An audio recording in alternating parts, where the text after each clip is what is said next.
Vamos continuar nossa análise aqui nos gráficos de resultados anualizados, né? Na evolução das receitas de vendas, conforme eu mostrei ali também nos resultados trimestrais, a gente observa o mesmo movimento, sendo que a pior receita para empresas foi aqui no exercício de 2017, a empresa estava se recuperando bem, né, em termos de receitas operacionais, voltando aqui próximo ao patamar que apresentou em 2015, né? É uma empresa, como a gente já falou aqui nos últimos exercícios, ela diversificou bastante o portfólio, o que dessa vez a gente poderia até fazer uma comparação por segmento, dos 4 segmentos da área. Inclusive, se alguém tiver interesse nas notas explicativas, tem dados financeiros, como por exemplo de ativo e de resultados, por segmento da empresa, né? Não vou fazer aqui porque senão o vídeo ficaria muito longo, mas fica aí a indicação. Um dos motivos que a ação desvalorizou muito é que o principal método de análise de valor de uma empresa pelo método de fluxo de caixa descontado, né? Esse método ele consiste muito em trazer as expectativas de geração de caixa que essa empresa tem para o momento presente, né?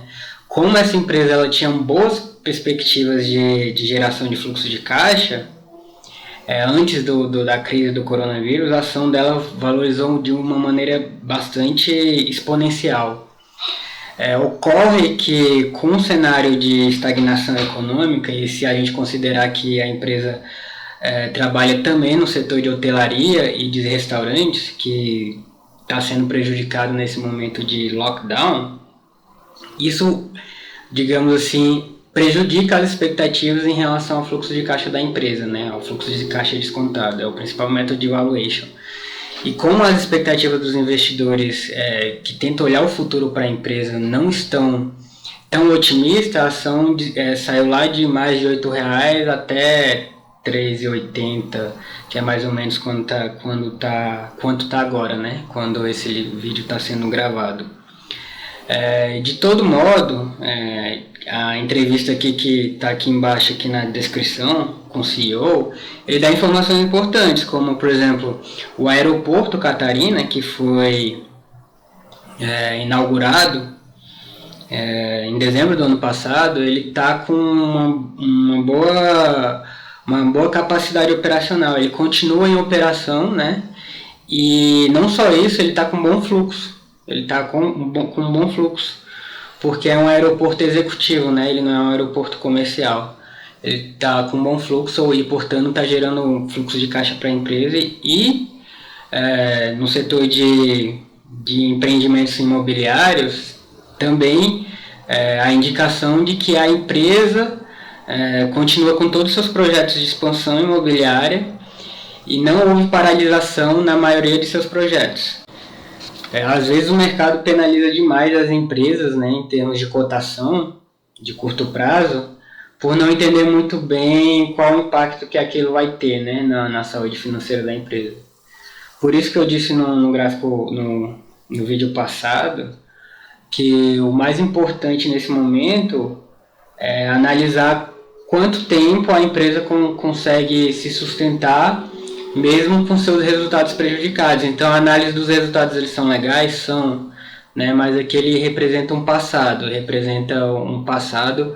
da empresa, e muitas vezes a gente está interessado no futuro da empresa.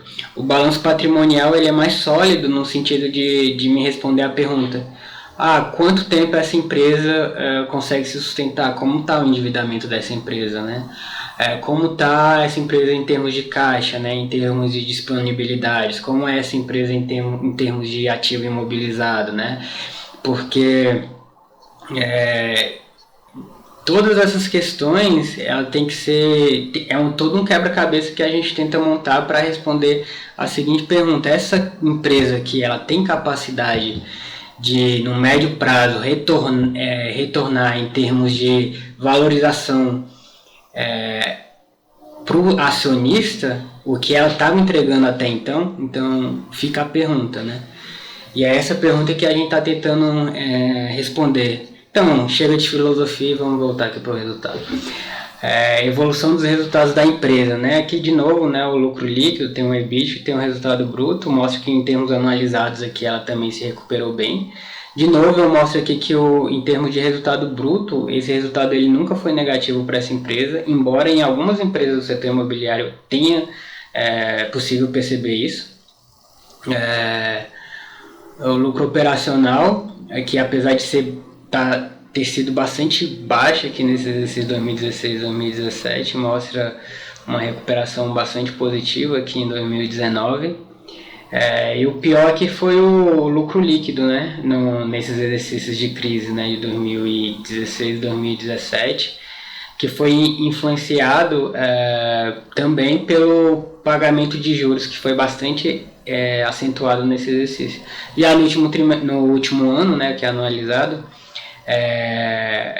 todos os resultados eles foram bastante positivos. O resultado financeiro ainda foi prejudicado em virtude de um grande pagamento de juros no segundo trimestre, como a gente viu no segundo trimestre de 2019, né? Mas a gente viu que no último trimestre esse pagamento de juros já esteve bem melhor, bem mais sob controle.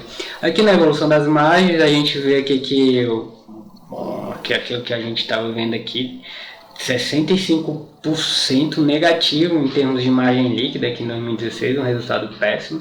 Mas, de novo, a empresa sempre teve uma margem bruta muito boa. O Buffett usa a métrica de 40%, a empresa tem conseguido manter, mesmo nas suas crises, resultado bruto acima de 40%, né? A margem líquida aqui de 50% e aqui no último ano, né, em 2019, a margem operacional de 26%, 26,29%. Por que a margem operacional está menor do que a margem líquida? Justamente por aquela conta que eu falei para vocês, de outros resultados operacionais. Essa conta, outros resultados operacionais que não é recorrente, ele acaba jogando a margem líquida para cima da margem operacional. Por que é importante a gente ter ideia dos resultados em termos operacionais? Porque é o que de fato que a empresa gera na sua atividade fim de forma recorrente. Então essa é a principal resposta que a gente obtém com esses indicadores, se a gente comparar com o lucro líquido ou a margem líquida, por exemplo, né? No próximo vídeo eu vou mostrar outros gráficos para vocês em uma futura análise de giro de estoques e giro de caixa, de contas a receber, que eu acho importante, mas nesse vídeo aqui eu ainda não elaborei esses gráficos. Eu vou mostrar para vocês a evolução aqui do EBIT, né, que tem o mesmo comportamento, né, de descida, auge da crise, recuperação.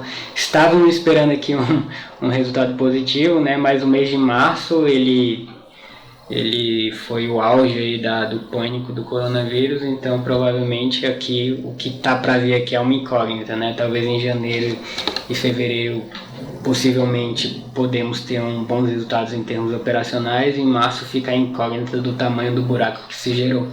Que os resultados financeiros, como eu disse para você, a empresa pagou muita despesa financeira aqui em 2016, reduziu. Aqui em 2019 ainda tem um comprometimento até expressivos em termos de pagamento de juros, né? Aqui o ROI, né, o ROI, o Return on Equity, né, o retorno sobre o patrimônio líquido, 10%. Não tá mil maravilhas não, né, mas também não tá ruim, tá razoável, né, se a gente fazer uma análise setorial, ver que tem empresas do setor imobiliário com ROI melhor, mas não tá ruim, ainda mais comparando aqui a evolução em termos de análise horizontal, né. Em termos de análise horizontal, ele apresenta um ROI até consistente aqui e ascendente, né? Já foi melhor aqui de 14%, agora está 10%. Em parte isso pode ser explicado pelos projetos de expansão da empresa, ou seja, o aeroporto Catarina, por exemplo, ele estava sendo construído mobilizando recursos da empresa sem estar gerando fluxo de caixa ainda. Então, esses projetos de expansão, quando a empresa tem muitos projetos de expansão, que ainda não está gerando resultado operacional pode jogar sim um ROI para baixo, né? Eu acredito que seja esse aqui o caso, né? Aqui é um gráfico que eu gostaria de mostrar para vocês. Essa conta de ajuste de avaliação patrimonial é uma conta lá do patrimônio líquido, que ela pode ser tanto retificadora quanto positiva, e ela varia de acordo com o teste de recuperabilidade de ativo, né? Então a gente vê aqui que principalmente no último exercício a empresa sofreu bastante com essas reavaliações de ativo nesses testes de recuperabilidade, de impairment, e teve, digamos assim, uma perda maior em termos do que seus ativos valem, maior do que a própria depreciação, né? É isso que significa no fim das contas. Aqui vamos dar uma olhada um pouco nos indicadores da empresa, tanto de preço de ações, alguns de governança, até a gravação desse vídeo, que a ação estava 3,79, não sei se ela subiu ou desceu depois da gravação desse vídeo, mas eu queria mostrar para vocês que o valor patrimonial da ação, o valor contábil da ação é 4,72, ou seja, ela está com desconto de aproximadamente 20%, se compararmos o seu valor de mercado, né? E eu queria mostrar aqui o P/L anualizado para vocês. Ele está 7,5, que é um indicador até razoável. O P/EBIT ele não está tão bom assim, ele está 14, também não está tão ruim, está razoável, mas o P/L está bem mais atrativo, e isso acontece justamente pelos outros resultados operacionais não recorrentes que a empresa apresentou, né? É por isso que tem essa diferença entre o P/EBIT, que significa o que a empresa está gerando em suas atividades operacionais, em suas atividades fins, e o P/L está bem mais, digamos assim, atrativo, né? É isso que significa no final das contas. A empresa não tem ação preferencial por ser uma empresa do novo mercado, tem um free float bem razoável, e as ações da empresa possuem liquidez, né? O EV/EBIT anualizado está em 18 e o EV/EBITDA está em 12, né?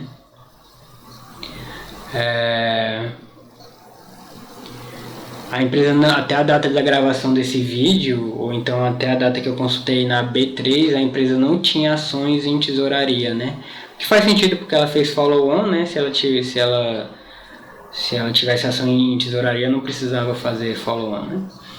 De todo modo, aqui eu recomendo vocês lerem aqui o item 9 dos formulários de referência, para ver o que a empresa tem de ativos relevantes, o item 7, que fala das atividades do emissor, então ele vai explicar todos os setores que a empresa atua e tal, e o item 4, que mostra os riscos, tanto macroeconômicos quanto setoriais, que a empresa tem, né, em seus ramos de atuação, né?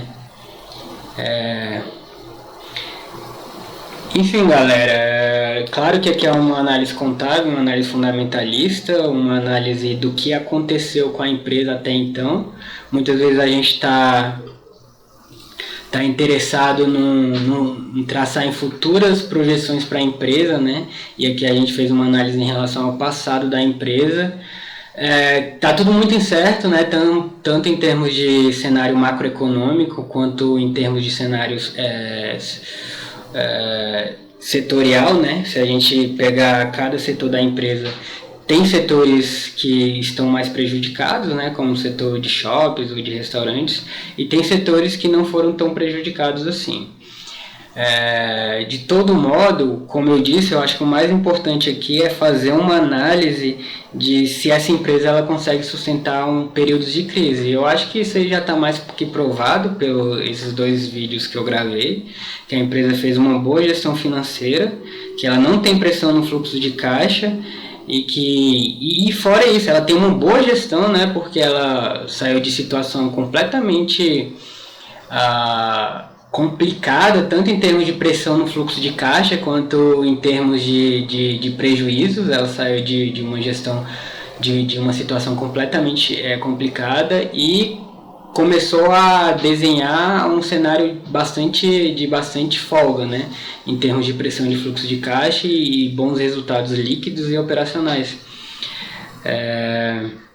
Então eu acho que está mais que provado que a situação, que a empresa tem uma boa gestão, que ela tem uma boa capacidade de sobreviver a uma potencial crise aí que estamos por vir.